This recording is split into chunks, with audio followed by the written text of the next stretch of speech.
বাসর রাতে নিজের স্ত্রীকে ঘুমের বড়ি খাইয়ে নিজের কাছে 6 বন্ধুকে দিয়ে বাসর করানো হয়েছে। মেয়েটা এখন বর্তমান হাসপাতালে ভর্তি আছে। কি করছে আপনারা নিশ্চয় বুঝতে পারছেন। ছেলেটির বিয়ের আগের দিন রাত্রে তার বন্ধুদের বলছিল যে তোরা চিন্তা করিস না, আমি বিয়ে করতেছি, তোরা চিন্তা করিস না, তোদের জন্য একটা সারপ্রাইজ আছে।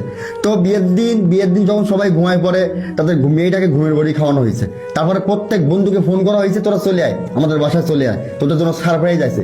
তো একে একে 6 জন বন্ধু যখন তাদের বাড়িতে আসে, এক সাইডে ডাকছে, তো আইসে আসার পরে ঘরে ঢুকে যা তোরা বাসর কর। চিন্তা করেন কত বড় একজন মানুষ, মনের মানুষ। চিন্তা করেন যে নিজের স্ত্রী, নিজের নববধূ তার কাছেও কখনো যায়নি, সেই মেয়েকে মানে সেই স্ত্রীকে বন্ধু দিয়ে প্রথমে উদ্বোধন করতেছে। এটা বাংলাদেশে সম্ভব।